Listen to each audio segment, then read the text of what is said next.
La nature n'a jamais été aussi simple que ce que nos yeux peuvent voir à première vue. Derrière une couleur éclatante, une forme étrange ou une caractéristique qui semble insignifiante peuvent se cacher des millions d'années d'évolution et de lutte pour la survie. Certaines espèces possèdent un nez étonnant pour survivre dans les savanes hostiles, d'autres arborent sur leur corps une couleur noire presque absolue, tandis que certaines se parent d'un plumage si spectaculaire qu'on pourrait croire qu'elles sortent tout droit d'un monde mythologique. Dans la vidéo d'aujourd'hui, nous allons découvrir 15 oiseaux et animaux possédant certaines des caractéristiques physiques les plus extraordinaires de la planète. Et plus vous les découvrirez, plus vous réaliserez que derrière cette apparence étrange se cache toujours une incroyable histoire de survie. Numéro 1. Le martin pêcheur, le tueur aux couleurs éclatantes des rivières. Un éclair bleu éclatant file soudain au-dessus de l'eau avant de disparaître sous nos yeux. C'est le martin pêcheur, l'un des chasseurs les plus précis et les plus habiles du monde aquatique. Mesurant seulement environ 17 cm, il se distingue par son dos bleu turquoise et sa poitrine orange vif. Mais ce plumage n'est pas seulement destiné à embellir son apparence, il lui permet également de se fondre dans les reflets de la lumière à la surface de l'eau et dans la végétation des berges. Depuis une branche basse, le martin pêcheur observe patiemment avant de plonger à la vitesse de l'éclair pour capturer de petits poissons, des insectes aquatiques ou des têtards. Son long bec étroit et aussi acéré qu'une lance lui permet de traverser la surface de l'eau presque sans faire de bruit. Plus étonnant encore, une membrane transparente protège ses yeux et lui permet de voir clairement ses proies sous l'eau. La forme de ce bec aurait même inspiré des ingénieurs japonais lors de la conception du nez des trains Shinkansen, contribuant à réduire le bruit et la consommation d'énergie. Numéro 2. Le cheval à cale teke ou le cheval d'or des déserts d'Asie centrale. Sous les rayons du soleil, le corps du cheval à cale teke peut briller comme s'il était recouvert d'une fine couche d'or en fusion. Ce n'est pas un effet visuel, mais bien l'apparence réelle de l'une des plus anciennes races de chevaux au monde. Cette race accompagne les peuples nomades des régions désertiques du Turkménistan depuis des milliers d'années. Dans un environnement où les journées sont brûlantes tandis que les nuits peuvent être glaciales, seuls les individus les plus résistants pouvaient survivre. Le pelage de la cale teke est particulièrement fin et translucide, ce qui permet à la lumière de se refléter et de créer des nuances dorées, cuivrées ou argentées selon l'angle d'éclairage. Pourtant, sa beauté n'est pas sa seule caractéristique remarquable. Ces chevaux sont réputés pour leur endurance exceptionnelle, leur résistance à la chaleur et leur capacité à maintenir une vitesse régulière lors de longs trajets à travers des terres arides. Aujourd'hui encore, la cale teke demeure un précieux héritage culturel et un symbole de noblesse, de force mentale et du lien ancestral entre l'homme et les déserts d'Asie centrale. Numéro 3. Le quetzal ou le symbole de liberté de l'Amérique centrale. Certaines espèces d'oiseaux ne sont pas seulement admirées, elles sont également vénérées par les humains comme de véritables symboles vivants. Le quetzal en fait partie. Vivant dans les forêts montagneuses fraîches et brumeuses du Guatemala, du Costa Rica et de plusieurs autres pays d'Amérique centrale, il occupait autrefois une place particulière dans les cultures mayas et aztèques. Pour ces peuples, cet oiseau représentait la liberté et la noblesse. Les anciens pensaient que le quetzal ne pouvait pas survivre en captivité. Ils se contentaient donc de récupérer ses précieuses plumes caudales avant de relâcher l'oiseau dans la forêt. Le mâle possède un plumage vert émeraude brillant, qui contraste fortement avec sa poitrine rouge éclatante. Pendant la saison de reproduction, les longues plumes de sa queue peuvent atteindre près d'1 mètre. Cependant, cette beauté dépend d'un environnement extrêmement fragile. Le quetzal a besoin de forêts montagneuses élevées, fraîches et humides, ainsi que de grands arbres anciens pour y construire son nid. La déforestation et le changement climatique réduisent progressivement son habitat. Numéro 4. La poule ayam semani, l'étrange poule noire d'Indonésie. Des plumes à la crête, du bec jusqu'aux pattes, presque tout le corps de l'ayam semani arbore une couleur noire profonde. Il s'agit d'une ancienne race de poules originaire de l'île de Java, en Indonésie, qui occupait autrefois une place particulière dans la vie quotidienne, les traditions et les cérémonies locales. Ce qui a rendu l'ayam semani célèbre dans le monde entier est une caractéristique génétique extrêmement rare appelée fibromélanose. Ce phénomène entraîne une production excessive de pigments, donnant une couleur noire non seulement aux plumes et à la peau, mais aussi à la crête, à la langue, aux muscles, aux os et à plusieurs organes internes. Cette particularité est le résultat d'une mutation génétique et non de son environnement. Malgré cela, son sang reste rouge, comme celui des races de poules ordinaires. Aujourd'hui, l'ayam semani est élevé dans de nombreux pays en raison de son apparence presque unique et de son intérêt pour la recherche génétique.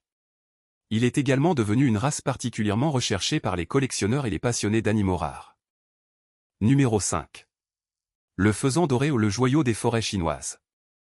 Au cœur des forêts montagneuses de l'ouest de la Chine, là où d'épais bosquets de bambous filtrent la lumière du soleil, un simple éclat doré entre les feuillages peut révéler la présence d'un faisan doré. Cette espèce vit principalement dans les forêts tempérées caractérisées par une végétation dense au niveau du sous-bois. La plupart du temps, elle se nourrit au sol, à la recherche de graines, de bailles et d'insectes, et ne prend son envol qu'en cas de nécessité. Le mâle possède une apparence particulièrement spectaculaire, avec une huppe dorée brillante sur la tête, un large col orange vif bordé de rayures noires, un corps rouge profond, un dos bleu et une longue queue élégante. Malgré son apparence somptueuse, le faisan doré est très timide et se déplace généralement discrètement sous la canopée plutôt que de voler à haute altitude. Aujourd'hui, son habitat est menacé par la déforestation, la fragmentation des milieux naturels, la chasse pour ses plumes et le commerce illégal. Protéger les forêts anciennes est essentiel pour permettre à cet oiseau remarquable de continuer à survivre. Numéro 6. Le babiroussa ou le cochon sauvage aux défenses étonnantes. Au cœur des forêts tropicales humides des îles de Sulawesi, des Tojans, de Sula et de Buru, en Indonésie, vit un animal dont l'apparence ne ressemble presque à celle d'aucun autre cochon sauvage. Il s'agit du babiroussa. Ces animaux vivent généralement dans les forêts humides, les zones marécageuses et le long des cours d'eau, où ils fouillent le sol meuble à la recherche de racines, de fruits tombés, de jeunes pousses et d'invertébrés. La caractéristique la plus étrange du mâle réside dans ses défenses gigantesques. Contrairement aux défenses des autres espèces de porcs, les canines supérieures ne poussent pas vers le bas, elles traversent la peau du museau avant de se recourber vers le front. Les canines inférieures sont également longues et recourbées vers l'extérieur. Les scientifiques pensent qu'elles servent principalement à montrer leur puissance face aux rivaux et à attirer les femelles, plutôt qu'à combattre. En se nourrissant, les babiroussas remuent constamment le sol et les feuilles mortes, contribuant ainsi à la dispersion des graines et au maintien de l'écosystème forestier. Numéro 7. Le flamant rose ou une couleur créée par son alimentation. Aucun flamant rose ne naît avec cette célèbre couleur rose. Cette teinte caractéristique apparaît progressivement, dès ses premières recherches de nourriture. Son alimentation se compose notamment d'algues, de cyanobactéries, de petits crustacés et de crevettes, qui sont riches en caroténoïdes et en pigments naturels. À l'âge adulte, ces substances s'accumulent dans les plumes, la peau et le bec, créant des couleurs allant du rose pâle jusqu'à l'orange et au rouge éclatant. Les individus en bonne santé qui trouvent une nourriture abondante possèdent généralement un plumage plus intense, ce qui peut leur donner un avantage pendant la saison de reproduction. Plus étonnant encore, les flamants roses peuvent vivre dans des lacs dont la salinité ou l'alcalinité est extrêmement élevée, des milieux où de nombreux autres animaux seraient incapables de survivre. La peau épaisse de leurs pattes les protège, tandis que leur bec recourbé fonctionne comme un filtre naturel. Cependant, la pollution, l'exploitation minière et le changement climatique menacent les lacs dont dépendent des millions de flamants roses. Numéro 8. Le markhor, le maître des falaises. Sur les falaises escarpées d'Asie centrale et méridionale, le markhor peut se déplacer avec une étonnante facilité sur des terrains que même de nombreux prédateurs redoutables ont du mal à atteindre.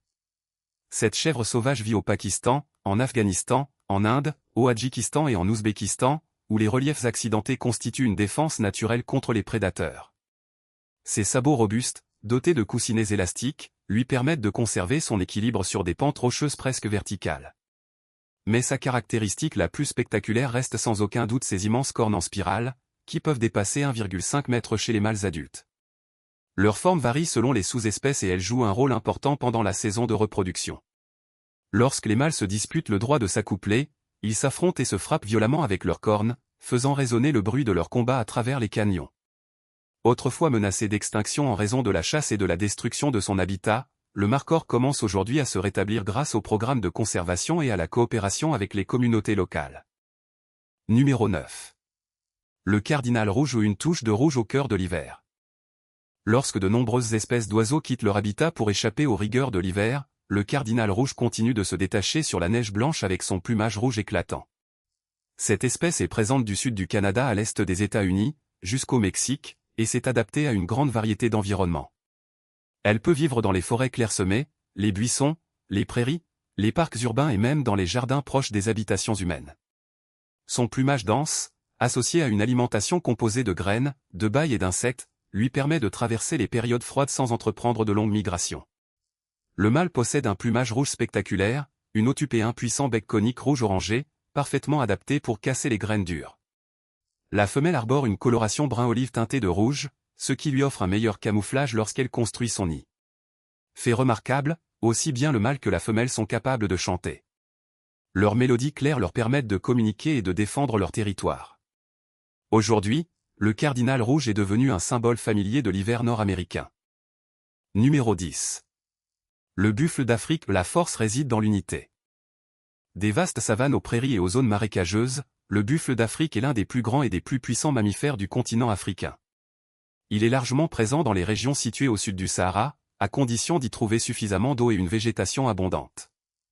Grâce à sa grande capacité d'adaptation, il peut vivre dans différents environnements et se rassemble souvent en troupeaux de plusieurs centaines, voire de plusieurs milliers d'individus. Un mâle adulte peut peser près d'une tonne. Ses immenses cornes se rejoignent au milieu du front pour former un véritable bouclier osseux, protégeant sa tête lors des affrontements. Sa puissance musculaire lui permet même de résister à de redoutables prédateurs comme les lions. Mais la plus grande force du buffle d'Afrique réside dans son unité. Lorsqu'un membre du troupeau est attaqué, l'ensemble du groupe peut faire demi-tour, encercler le prédateur et contre-attaquer. Les adultes forment alors un cercle protecteur autour des jeunes et affrontent ensemble le danger. Numéro 11. Le jaseur boréal, une beauté au cœur de l'hiver glacial. Lorsque les forêts du nord sont plongées dans un long hiver, une silhouette élégante apparaît soudain au milieu des paysages couverts de neige.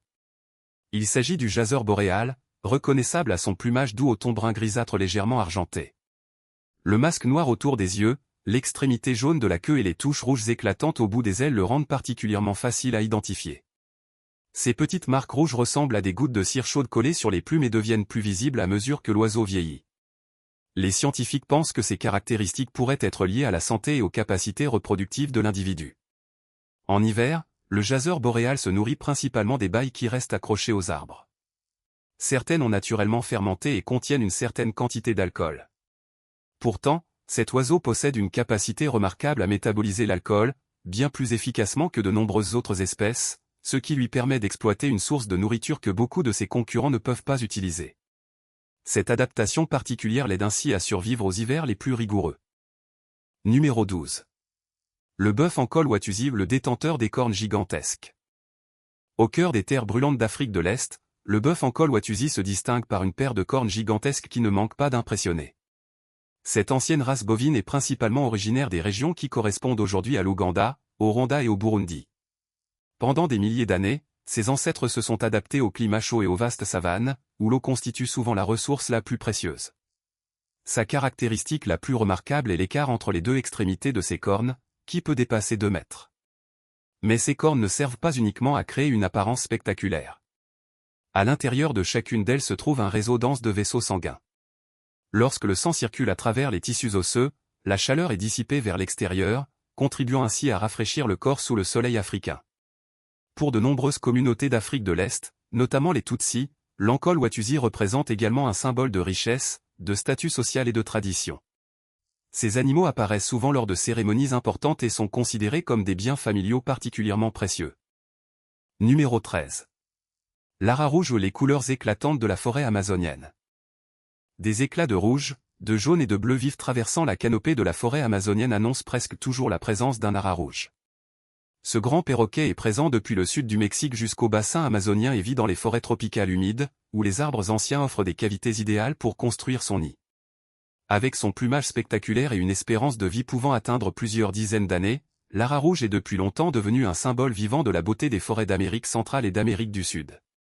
L'un de ses comportements les plus remarquables consiste à se rassembler par dizaines, voire par centaines, sur des falaises d'argile situées au bord des rivières afin de consommer cette terre riche en minéraux. Cela leur permet notamment de compléter leur apport en sodium et de contribuer à neutraliser une partie des toxines végétales présentes dans leur alimentation. L'ara rouge est également réputé pour sa vie sociale très étroite.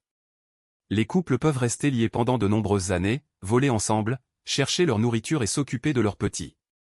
Cependant, la déforestation et le commerce illégal restent des menaces majeures pour cette espèce. Numéro 14. L'antilope saïga ou le nez étonnant des steppes. Au milieu des vastes steppes d'Asie centrale, l'antilope saïga se distingue immédiatement par son nez large et souple, qui ressemble à une courte trompe. Elle vit dans les steppes et les zones semi-désertiques du Kazakhstan, de Mongolie ainsi que dans certaines régions de Russie.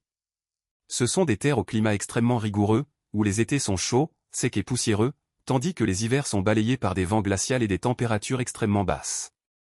Pour survivre, les troupeaux de saïga doivent entreprendre de longues migrations, parcourant de grandes distances à la recherche de nouveaux pâturages et pour échapper aux conditions météorologiques défavorables. leur étrange nez joue un rôle particulièrement important. À l'intérieur des cavités nasales se trouve un système complexe de membranes muqueuses qui permet de filtrer la poussière avant que l'air n'atteigne les poumons durant l'été. En hiver, ce même système contribue à réchauffer l'air froid avant qu'il ne pénètre profondément dans les voies respiratoires. Autrefois, des millions de saïgas parcouraient les steppes eurasiennes, mais la chasse, les maladies et la disparition de leur habitat ont provoqué un déclin dramatique de leur population. Numéro 15. Le paon bleu, le chef-d'œuvre étincelant de la nature. Il suffit que le paon bleu déploie son immense queue pour créer immédiatement l'un des spectacles les plus impressionnants du monde naturel. Cet oiseau est l'animal national de l'Inde et occupe depuis longtemps une place particulière dans l'art, la religion et les légendes d'Asie du Sud. Pourtant, son rôle dans la nature ne se limite pas à sa beauté. Il contribue notamment à contrôler les populations d'insectes, de lézards et même de petits serpents, participant ainsi au maintien de l'équilibre des écosystèmes. Les couleurs éclatantes de son plumage ne proviennent pas simplement de pigments. De minuscules structures présentes à la surface des plumes réfléchissent et diffusent la lumière selon différents angles, créant des nuances de bleu, de vert et de bronze qui semblent changer continuellement lorsque l'oiseau se déplace. C'est précisément cet effet qui donne l'impression que sa queue s'illumine sous les rayons du soleil. Bien qu'il soit protégé par la législation indienne, le paon reste confronté à l'urbanisation, à l'agriculture, aux pesticides, à la destruction de son habitat et aux conflits avec les populations humaines. La protection des espaces naturels reste le meilleur moyen de préserver ce symbole éclatant de l'Asie. Du nez étonnant de l'antilope saïga aux cornes gigantesques de l'Ankol watusi, en passant par la queue spectaculaire du paon, chaque espèce constitue un témoignage de la capacité extraordinaire de la nature à créer des formes uniques. Les caractéristiques que nous considérons parfois comme de simples particularités physiques jouent en réalité un rôle essentiel dans leur adaptation, leur alimentation, leur reproduction et leur survie pendant des milliers, voire des millions d'années. Mais cette beauté n'est pas éternelle. Alors que les forêts disparaissent, que les habitats naturels se réduisent et que l'impact humain sur la nature devient de plus en plus important, ces créatures uniques sont elles aussi menacées de disparition. Les protéger, ce n'est pas seulement préserver une espèce animale, c'est aussi préserver les histoires de l'évolution que la Terre a écrites au fil de millions d'années. Rendez-vous dans notre prochaine aventure à la découverte du monde naturel, toujours aussi mystérieux et fascinant.